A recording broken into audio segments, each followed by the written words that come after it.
Masters final year industrial economics অর্থাৎ শিল্প অর্থনৈতিক সংস্থাসমূহের পর্যালোচনার তুলনামূলক পদ্ধতি অর্থাৎ comparative method of studying industrial economic organization অধ্যায়ের আজকের আলোচ্য বিষয় হচ্ছে শিল্প অর্থনীতি ও এর প্রয়োজনীয়তা অর্থাৎ industrial economics and it's necessity. তো চলো শুরু করা যাক। প্রথমে আমি একটু ড্রয়িং টুলটা নিয়ে নিই, একটু কালারটা চেঞ্জ করি। হ্যাঁ, এটা ওকে। তো প্রথমে আমরা একটু জেনে নেই শিল্প অর্থনীতি কী, হোয়াট ইজ ইন্ডাস্ট্রিয়াল ইকোনমিক্স। আমরা একটু পড়ি।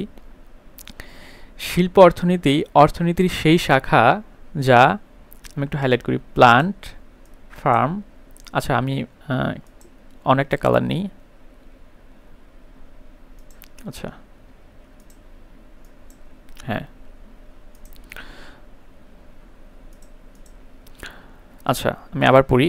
শিল্প অর্থনীতির সেই শাখা যা প্লান্ট, ফার্ম ও শিল্পের পারস্পরিক সম্পর্ক, ব্যবসায় সংগঠনের প্রকৃতি, ফার্মের উদ্দেশ্য, প্রবৃদ্ধি ও আকার, শিল্পের অবস্থান, শিল্পের সমাহার ও কেন্দ্রীভূতকরণ এবং শিল্পের সমস্যাসমূহ ও সমাধান প্রক্রিয়া নিয়ে আলোচনা করে। তার মানে আমরা কি বুঝতে পারলাম?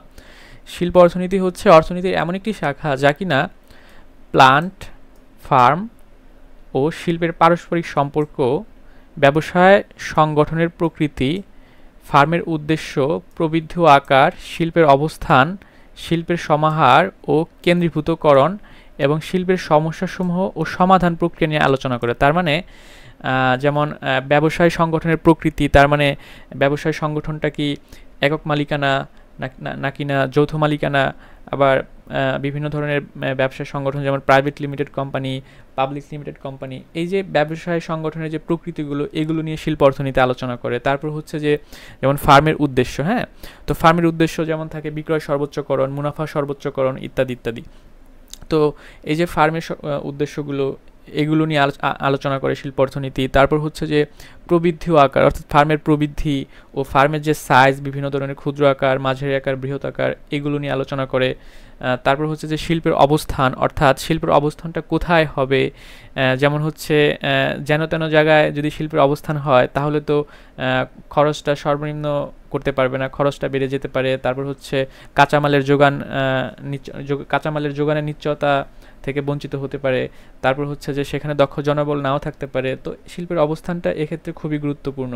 তারপর হচ্ছে যে শিল্পের সমাহার অর্থাৎ শিল্পের সমাহারটা যেমন একটি নির্দিষ্ট স্থানে অনেকগুলো শিল্পের সমূহের অবস্থান, যেটা হচ্ছে যে ধরো এমন একটা স্থান যেমন গাজীপুরের পোশাক শিল্প বা সাভারের যে পোশাক শিল্প বা তেজগাঁওয়ের শিল্প এলাকা, তো সেখানে কিন্তু অনেকগুলো শিল্পের সহাবস্থান রয়েছে, কারণ সেখানে অনেকগুলো শিল্পের সহাবস্থানের কারণে অপর যে শিল্পগুলো সেখান থেকে যে সুযোগ সুবিধা পাওয়া যাচ্ছে। তারপর হচ্ছে যে যেমন সেখানে দক্ষ শ্রমিকের অনেক অ্যাভেলেবল দক্ষ শ্রমিক রয়েছে। তারপর হচ্ছে যে সেখানে সরকার থেকে অনেক বিভিন্ন সুযোগ সুবিধা পাওয়া যায়। তারপর হচ্ছে কাঁচামালের নৈকট্য রয়েছে। তারপর হচ্ছে যে আর অনেক সুবিধা রয়েছে।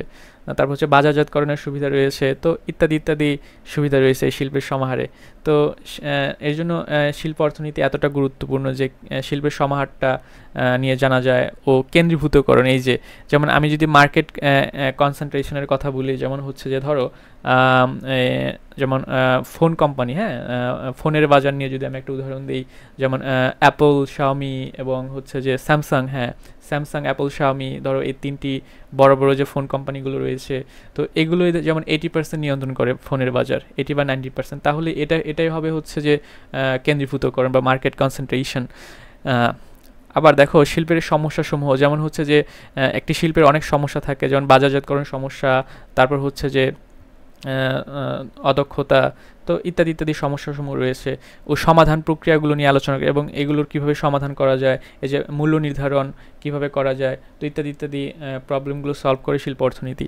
তো এটি মূলত ব্যষ্টিক অর্থনীতির একটি প্রয়োগমূলক রূপ, অর্থাৎ আমরা দেখতে পাচ্ছি যে ব্যষ্টিক অর্থনীতির এটি একটি প্রয়োগমূলক রূপ, অর্থাৎ প্র্যাকটিক্যালি আমরা যেমন ব্যষ্টিক অর্থনীতি বা মাইক্রো ইকোনমিক্সে যে জিনিসগুলো আমরা তাত্ত্বিকভাবে আলোচনা করি সেগুলো এখানে প্র্যাকটিক্যালি ইউজ করা হয়েছে। যেমন ব্যষ্টিক অর্থনীতি যে ফার্মের যে বিষয়গুলো সেখানে এখানে ফার্মে যে কীভাবে মূল্য নির্ধারণ হবে, একটি পণ্যের কীভাবে মূল্য নির্ধারণ হবে, এবং প্র্যাকটিক্যালি অনেক কিছু এখানে আইডেন্টিফাই করা হয়েছে। তো এটা হচ্ছে ব্যষ্টিক অর্থনীতি হতে একটু পৃথক রূপ। যেমন হচ্ছে যে স্টিগলার বলেছেন যে এরকম, আমরা পড়বো একটু পরে, যে ব্যষ্টিক অর্থনীতি হতে শিল্প অর্থনীতি একটু পৃথক রূপ। তো আচ্ছা, তো ব্যষ্টিক অর্থনীতির একটি প্রয়োগমূলক বা প্র্যাকটিক্যাল রূপ হচ্ছে যে শিল্প অর্থনীতি। আচ্ছা, তারপর হচ্ছে এবং অনেক অর্থনীতিবিদ একে ব্যষ্টিক অর্থনীতির সম্প্রসারিত শাখা বলে মনে করেন। আসলেই, কারণ ব্যষ্টিক অর্থনীতি যেমন একটা তাত্ত্বিক দিকগুলো নিয়ে আলোচনা করে, এবং এখানে একটু সম্প্রসারিত ব্যাখ্যা দিয়েছেন এই শিল্প অর্থনীতিতে, যেমন ফার্মের আচরণ ইত্যাদি ইত্যাদি। তো তার মানে আমরা বুঝতে পারলাম যে শিল্প অর্থনীতি হচ্ছে অর্থনীতির একটা শাখা, যেখানে হচ্ছে প্লান্ট, ফার্ম, শিল্পের পারস্পরিক সম্পর্ক, তারপর হচ্ছে যে প্লান্ট, ফার্ম ও শিল্পের মধ্যে আন্তঃসম্পর্ক, এবং ব্যবসায় সংগঠনের যে প্রকৃতিগুলো রয়েছে, যে আমি বললাম একক মালিকানা, যৌথ মূলধনী, তারপর joint stock company, private limited company, public limited company ইত্যাদি ইত্যাদি। তারপর হচ্ছে ফার্মের উদ্দেশ্য, যেমন এই যে বিক্রয় সর্বোচ্চকরণ, মুনাফা সর্বোচ্চকরণ, হ্যাঁ, আর অনেকগুলো রয়েছে, খরচ সর্বনিম্নকরণ। তো তারপর হচ্ছে যে প্রবৃদ্ধি ও আকার, তারপর শিল্পের অবস্থান, শিল্পের সমাহার ও কেন্দ্রীভূতকরণ, এবং শিল্পের সমস্যাসমূহ ও সমাধান প্রক্রিয়া নিয়ে আলোচনা করে। আচ্ছা, তো আমরা এখন কিছু অর্থনীতিবিদদের সংজ্ঞাগুলো নিয়ে একটু আলোচনা করি। যেমন প্রথমে আমরা অর্থনীতিবিদ জি.জে. স্টিগলার কি বলেছেন সেটি একটু দেখে নেই। যেমন জি.জে. স্টিগলার বলেছেন যে শিল্প অর্থনীতি হচ্ছে ব্যষ্টিক অর্থনীতি হতে সামান্য পৃথক রূপ। আমি কিন্তু একটু আগে বলেছি যে শিল্প অর্থনীতি হচ্ছে ব্যষ্টিক অর্থনীতি হতে সামান্য পৃথক রূপ। তার মানে তিনি বোঝাতে চেয়েছেন যে ব্যষ্টিক অর্থনীতি যেমন ফার্ম নিয়ে আলোচনা করে, শিল্প অর্থনীতিও তেমনিভাবে ফার্ম নিয়ে আলোচনা করে, কিন্তু এখানে একটা কথা আছে যে একটু পৃথক রূপ। পৃথক রূপটা কীরকম? যেমন ওখানে হচ্ছে শুধু তাত্ত্বিক ভিত্তি নিয়ে আলোচনা করা হয়েছে, প্র্যাকটিক্যালি বিষয়গুলো আলোচনা করা হয়নি ব্যষ্টিক অর্থনীতিতে, কিন্তু শিল্প অর্থনীতিতে না, একটু পৃথক। যেমন হচ্ছে একটু প্র্যাকটিক্যালি, অর্থাৎ বাস্তব ভিত্তিক আলোচনা করা হয়েছে, কীভাবে একটি ফার্মের একটি পণ্যসমূহের মূল্য নির্ধারণ করা হবে, তারপর হচ্ছে যে এখানে কীভাবে শিল্পের অবস্থানটা হবে, তারপর হচ্ছে যে মার্কেট কনসেন্ট্রেশন, যেমন তারপর হচ্ছে শিল্পের সমাহার ইত্যাদি ইত্যাদি নিয়ে এখানে আলোচনা করা হয়েছে। তারপর হচ্ছে আমরা যদি একটু অধ্যাপক আর.আর. বার্থওয়ালের সংজ্ঞাটা দেখি, অর্থাৎ আর.আর. বার্থওয়াল উনি কি মনে করতেন শিল্প অর্থনীতিকে নিয়ে। আচ্ছা, আমরা একটু দেখি।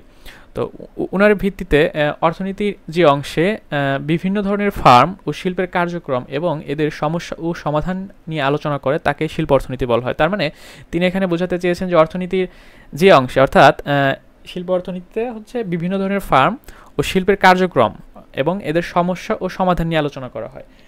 তার মতে হচ্ছে এটা, যেমন বিভিন্ন ধরনের ফার্ম বলতে এখানে এই যে আমি যেটা বললাম যে বিভিন্ন ধরনের ফার্ম, যেমন একক মালিকানা, যৌথ মূলধনী, তারপরে হচ্ছে আবার যদি অন্যভাবে ক্লাসিফিকেশন করি, যেমন ক্ষুদ্র, বৃহৎ, মাঝারি। তারপর হচ্ছে শিল্পের কার্যক্রম, যেমন হচ্ছে শিল্পের অনেক ধরনের কার্যক্রম রয়েছে, যেমন হচ্ছে বিনিয়োগ, তারপর হচ্ছে যে খরচ সর্বনিম্নকরণ, তারপর হচ্ছে মুনাফা সর্বোচ্চকরণ, হ্যাঁ, এগুলো। তারপর এবং এদের সমস্যা, এবং দেখো শিল্পের কিন্তু অনেকগুলো সমস্যা রয়েছে, যেমন শিল্পের বাজারে অদক্ষতা দেখা দেয়, তারপর হচ্ছে মূল্য নির্ধারণের প্রবলেম দেখা দেয়। তো এসব সমস্যা নিয়ে আলোচনা করে শিল্প অর্থনীতি। তো এর জন্যই উনি বলেছেন যে অর্থনীতির যে অংশে বিভিন্ন ধরনের ফার্ম ও শিল্পের কার্যক্রম এবং এদের সমস্যা ও সমাধান নিয়ে আলোচনা করা হয় তাকে বলা হয় শিল্প অর্থনীতি। আচ্ছা, তারপরে আমরা অধ্যাপক পি.আর. Ferguson and জি.জে. ফার্গুসনের সংজ্ঞাটা একটু পড়ে নিই। ওনারা কি মনে করতেন, যেমন ফার্ম, বাজার ও শিল্প বিশ্লেষণের ক্ষেত্রে ব্যষ্টিক অর্থনীতির তত্ত্ব প্রয়োগ করাকে শিল্প অর্থনীতি বলা হয়। তার মানে জি.জে. স্টিগলারের মতো উনিও এটাই ভাবতেন যে ফার্ম, বাজার ও শিল্প বিশ্লেষণের ক্ষেত্রে ব্যষ্টিক অর্থনীতির তত্ত্ব প্রয়োগ করাকে শিল্প অর্থনীতি বলা হয়। তার মানে এখানে যে ব্যষ্টিক অর্থনীতির বিভিন্ন তত্ত্বসমূহ রয়েছে, যেমন চাহিদা, যোগান, তারপর হচ্ছে বাজার, তো এই সব তত্ত্বগুলো এখানে শিল্প অর্থনীতিতে প্রয়োগ করা হয়। এটা হচ্ছে এই পি.আর. Ferguson and জি.জে. ফার্গুসনের ধারণা, অর্থাৎ তাদের একটা সংজ্ঞা শিল্প অর্থনীতিকে নিয়ে। তো আমরা একটু বুঝতে পারলাম যে শিল্প অর্থনীতি কী। তো এখন আমরা শিল্প অর্থনীতির প্রয়োজনীয়তা, অর্থাৎ নেসেসিটি অফ ইন্ডাস্ট্রিয়াল ইকোনমিক্স নিয়ে আলোচনা করব, অর্থাৎ আমরা কেন শিল্প অর্থনীতি পড়ব। তো এখন আমরা একটু আলোচনা করি। প্রথমে আমি যে পয়েন্টটা নিয়ে আলোচনা করব সেটা হচ্ছে ফার্মের আচরণ, অর্থাৎ আমরা শিল্প অর্থনীতি কেন পড়ব বা এটার প্রয়োজনীয়তা কেন রয়েছে। প্রথমে হচ্ছে ফার্মের আচরণ, কারণ হচ্ছে যে আমরা একটু পড়ি। উৎপাদন খরচ কমিয়ে মুনাফা সর্বোচ্চ করার জন্য ফার্ম যেসব কৌশল গ্রহণ করে, যেমন বাজারজাতকরণ, বিজ্ঞাপন, অর্থায়ন ইত্যাদি, তা বুঝতে শিল্প অর্থনীতি জরুরি। তার মানে আমরা বুঝতে পারলাম যে উৎপাদন খরচ কমিয়ে, অর্থাৎ কিভাবে উৎপাদন খরচটা রয়েছে, যেমন উৎপাদন খরচটা হ্রাস করে, অর্থাৎ সর্বনিম্ন উৎপাদন খরচে কিভাবে মুনাফাটা সর্বোচ্চ করা যায়। তার মানে সর্বনিম্ন ব্যয়ে মুনাফাটা কিভাবে সর্বোচ্চ করা যায়। তারপর হচ্ছে বাজারজাতকরণ কিভাবে করা যায়, কিভাবে বিজ্ঞাপনটা করা যায়, কিভাবে অর্থায়নটা করা হবে, কোন কোন খাত থেকে অর্থায়নটা করা হবে, তো ইত্যাদি, তা বুঝতে হচ্ছে শিল্প অর্থনীতি জরুরি। অর্থাৎ ফার্মের এগুলো হচ্ছে আচরণ। আচ্ছা, তারপর হচ্ছে যে ফার্ম 2 নম্বর পয়েন্টটা যদি আমি একটু দেখি, যে অর্থাৎ নেক্সট পয়েন্টটা, ফার্ম ও শিল্পের আন্তঃসম্পর্ক বিশ্লেষণ। আমরা অনেকেই জানি যে ফার্ম ও শিল্পের মধ্যে বিভিন্ন আন্তঃসম্পর্ক বা আন্তঃলেনদেনের সম্পর্ক রয়েছে, যেমন বিভিন্ন ফার্ম ও শিল্পের মধ্যে লেনদেন ও নির্ভরতার সম্পর্ক বিশ্লেষণ এটি সহায়ক। কারণ আমরা জানি বিভিন্ন একটি শিল্প একটি শিল্পের উপর নির্ভরশীল, অর্থাৎ একটি শিল্প হতে কাঁচামাল আরেকটি শিল্পের যায়, আবার সেই শিল্পের কাঁচামাল আরেকটি শিল্পে যায়, তো একটি শিল্পের উপর আরেকটি শিল্প নির্ভরশীল।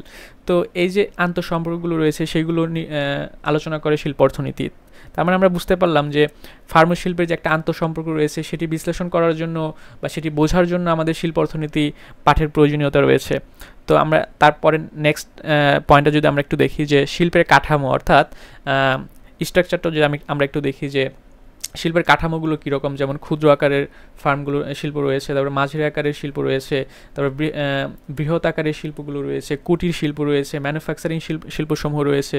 তো এই যে বিভিন্ন ধরনের শিল্প কাঠামোগুলো রয়েছে এবং এদের কোনটির কী কী সুবিধা, ক্ষুদ্র আকারের শিল্পের কী সুবিধা, বৃহৎ আকারের শিল্পের কী সুবিধা এবং মাঝারি আকারের শিল্পের কী সুবিধা এবং অসুবিধাগুলো রয়েছে, এই সুবিধা অসুবিধাগুলো বোঝা যায় শিল্প অর্থনীতি পাঠের মাধ্যমে।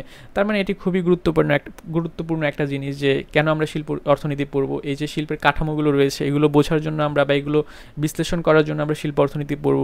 তারপরে নেক্সট পয়েন্টে যদি আমরা একটু দেখি, যে ব্যবসায়ী সংগঠন, অর্থাৎ অনেক ধরনের ব্যবসায় রয়েছে, যেমন একক মালিকানা ব্যবসা, তারপর হচ্ছে যে অংশীদারি ব্যবসায়, যৌথ মূলধনী কোম্পানি, তারপরে বিভিন্ন সমবায় সমিতিগুলো রয়েছে। এই যে বিভিন্ন ধরনের ব্যবসায় সংগঠন রয়েছে এগুলোর বৈশিষ্ট্য বিশ্লেষণেও সহায়তা করে শিল্প অর্থনীতি। হ্যাঁ, তো তারপরের পয়েন্টটা যদি আমরা একটু দেখি, যে মুনাফা সর্বোচ্চকরণ, অর্থাৎ একটি শিল্প একটি ফার্ম কিন্তু সবসময় মুনাফা সর্বোচ্চ করতে চায়, কারণ ফার্মের আচরণ হচ্ছে যে কীভাবে মুনাফা সর্বোচ্চ করবে ইত্যাদি ইত্যাদি। তো মুনাফা সর্বোচ্চকরণটা আমরা যদি একটু পড়ি, যে উৎপাদন ব্যয়, কৌশল ও অর্থায়নের বাধা অতিক্রম করে কিভাবে মুনাফা বাড়ানো যায় তা শেখায়। অর্থাৎ শিল্প অর্থনীতি আমাদের উৎপাদন ব্যয়, তারপর হচ্ছে বিভিন্ন ধরনের কৌশল ও অর্থায়নের যে বাধাগুলো রয়েছে, কারণ অর্থায়ন করতে যে অনেক বাধার সম্মুখীন হতে হয়, তো এই বাধাসমূহ অতিক্রম করে কীভাবে মুনাফাটা বাড়ানো যায় বা সর্বোচ্চ করা যায় তা হচ্ছে শিল্প অর্থনীতি আমাদেরকে শেখায়। আচ্ছা, তারপরে পয়েন্টটা যদি আমরা একটু দেখি, যে শিল্পের স্থানীয়করণ বা অবস্থান, যে খুবই গুরুত্বপূর্ণ একটা জিনিস, যে শিল্প কোথায় স্থাপন করতে হবে। হ্যাঁ, শিল্প কোথায় স্থাপন করলে বেশি সফলতা পাওয়া যায়, তার কারণ ও প্রভাব বিশ্লেষণ করা যায়। হ্যাঁ, তো এই যে শিল্পটা কোথায় স্থাপন করতে হবে এটি জানার জন্য আমাদের শিল্প অর্থনীতি পড়া প্রয়োজন, বা শিল্প অর্থনীতির এখানে অনেকটা গুরুত্ব রয়েছে।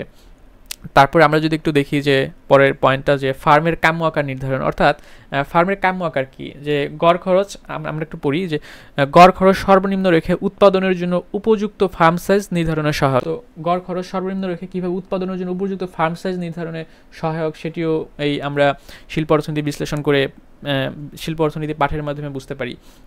তারপরে আমরা যদি একটু দেখি, যে পরের পয়েন্টটা, যে উদ্যোক্তা ও উদ্ভাবন সম্পর্কে জ্ঞান, অর্থাৎ এই যে এন্টারপ্রেনার বা উদ্ভাবন, বিভিন্ন ধরনের সম্ভাবনাগুলো রয়েছে, এই এন্টারপ্রেনার বা যারা হচ্ছে যে প্রযুক্তি উদ্ভাবন করে, এই উদ্ভাবন সম্পর্কে বিভিন্ন জ্ঞান লাভ করা যায় এই শিল্প অর্থনীতি পাঠের মাধ্যমে। আমরা যদি একটু পড়ি, যে শিল্প উন্নয়নে উদ্যোক্তার ভূমিকা ও উদ্ভাবনের গুরুত্ব সম্পর্কে সম্যক ধারণা দেয়। তার মানে হচ্ছে শিল্প অর্থনীতি পাঠের মাধ্যমে আমরা উদ্যোক্তার যে ভূমিকাটা রয়েছে সেটা বুঝতে পারবো, তারপরে হচ্ছে উদ্ভাবন সম্পর্কে জ্ঞান লাভ করতে পারবো। পরের পয়েন্টগুলো যদি আমরা একটু দেখি, যে শিল্পনীতি, অনেক ধরনের শিল্পনীতি, যেমন হচ্ছে যে সরকারি যে শিল্পনীতিগুলো রয়েছে, যেমন শিল্প জাতীয়করণ, তারপর হচ্ছে যে বেসরকারীকরণ, তারপর হচ্ছে যে রপ্তানিমুখী শিল্পায়ন, মূল্য নিয়ন্ত্রণ ইত্যাদি বিষয়ে সরকার যে নীতিমালা গ্রহণ করে তা বোঝায়।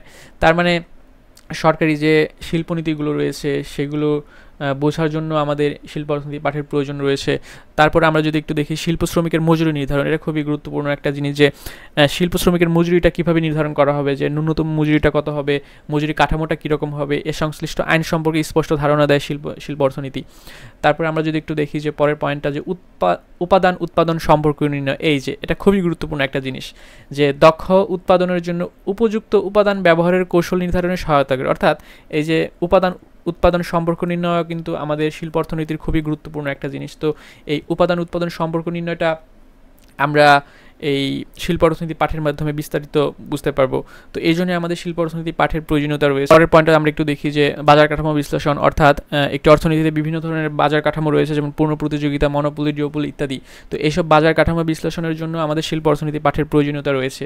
তার মানে আমরা বুঝতে পারলাম যে শিল্প অর্থনীতি পাঠ করার মাধ্যমে আমরা কত কিছু শিখতে পারবো বা কেন শিল্প অর্থনীতি পাঠের প্রয়োজনীয়তা রয়েছে, যেমন ফার্মের আচরণ বিশ্লেষণে, ফার্ম শিল্পের আন্তঃসম্পর্ক বিশ্লেষণে, শিল্পের কাঠামো বিশ্লেষণে, ব্যবসায় সংগঠন সম্পর্কে বুঝতে, তারপর হচ্ছে মুনাফা সর্বোচ্চকরণ করতে, শিল্পের স্থানীয়করণ বা অবস্থানটা কোথায় হবে, ফার্মের কাম্য আকার কীভাবে নির্ধারণ করা হবে, উদ্যোক্তা উদ্ভাবন সম্পর্কে কীভাবে জ্ঞান লাভ, তারপর হচ্ছে যে শিল্প নীতি, শিল্প শ্রমিকের মজুরি নির্ধারণ, উপাদান উৎপাদন সম্পর্ক নির্ণয় বিশ্লেষণে, তারপরে বাজার কাঠামো বিশ্লেষণে আমাদের শিল্প অর্থনীতি পাঠের প্রয়োজনীয়তা রয়েছে। আজকের মতো ক্লাস এখানেই শেষ।